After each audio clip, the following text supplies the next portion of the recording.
Okay, thank you for watching the O-Scale Resource Magazine. We're talking about glass cutting this time. What we want to do, read the article, you'll see the tips that we give you. But to do a straight cut, let's do the easy one first. Here's our piece of glass. We come in with our ruler. Hold it steady. Take our scribe. Straight cut. Straight scribe, I should say. That's it. Two pieces, no splinters, nice and even.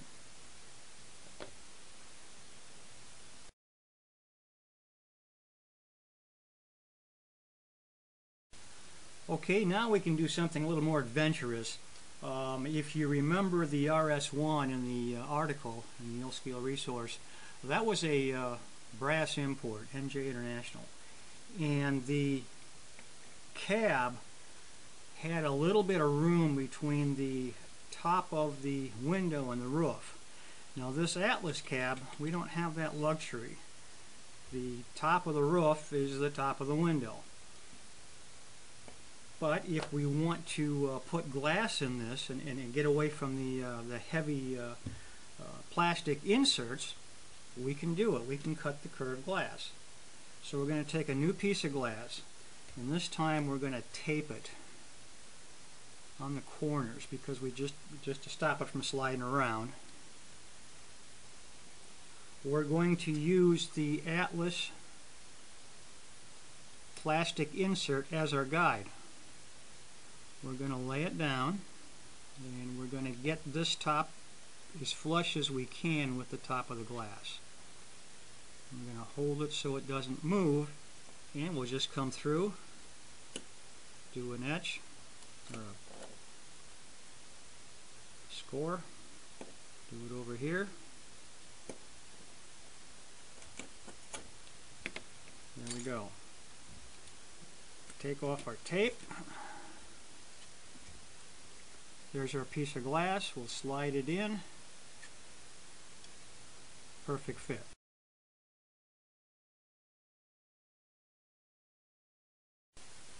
The caboose model in the O-Scale Resource was had round portholes. Now in that particular caboose, the windows were going to be dirty. There's no interior. And it's a flat inside. There's no casting per se, so I could just use a square piece of glass and glue it in, and nobody's going to be any the wiser. But when you're doing a headlight, or if you have a specific round casting, you can't do that. So we bring in our template. You want to find the hole here that's as close to that opening as you can get. Then we're going to take a piece of glass, and we want to get the piece of glass to be as close to that round opening size as we can. We're going to keep it a rectangle, but we want to get rid of all the excess glass we're not going to need. A, it's a waste of glass, and B, you'll see it's much easier to cut out if we don't have as much excess glass. So we're going to do that, and I think we're going to do it, just take a little off the bottom here. All we're trying to do is get something that's close. Okay. There's our piece of glass. We're going to go over here, pick a template. Holding it tight, we're going to do the scribe.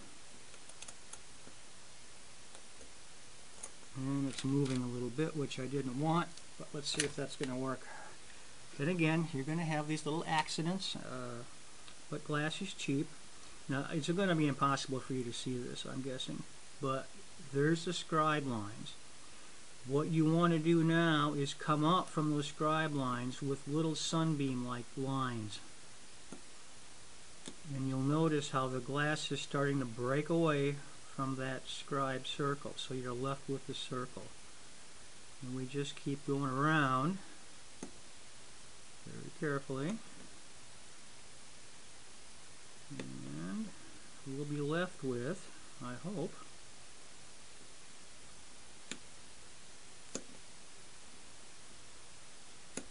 a circle.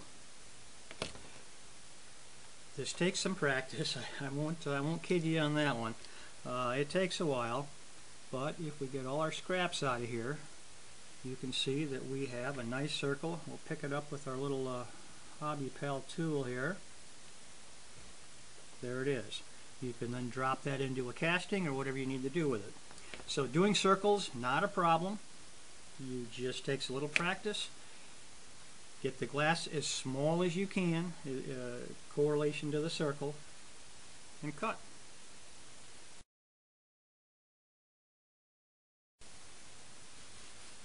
One of the things I haven't done in the past, because I wasn't cutting glass, was putting glass in buildings, in windows. I think I'm going to start doing that now, and I might even retrofit some of the older buildings. And it's so easy because we have a casting already set to go. Now if you actually scratch build windows, you can do the same thing. I don't do that. I'm not quite that ambitious yet.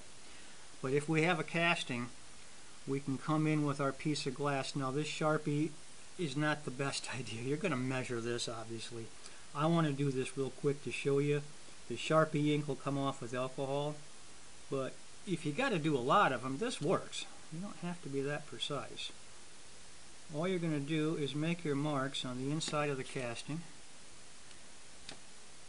Come back here and gently make your score. Okay, that's our top to bottom. Now we're going to do the same thing on the sides. And again, I'm sure you're going to measure this. I'm just doing this in a kind of a hurry here to show you how it's done. Make our mark. Make our mark.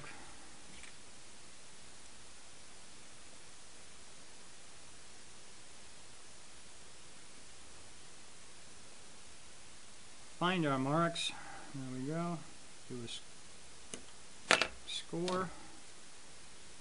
Break it. And there you go. There's your window. It drops right in place. Use a little of the canopy glue like I show in the article in the Osceola resource, and there's your window. If your window is larger than the glass that you're able to get, what I would do then is I would cut the glass from the bottom to a mullen, and do the same from the top to the back down to the mullen. You can hide the score in here. I'm sorry, hide the two pieces of glass where they butt up here, and you can create larger windows. And you can do that as many times as you need for as large a window as you have.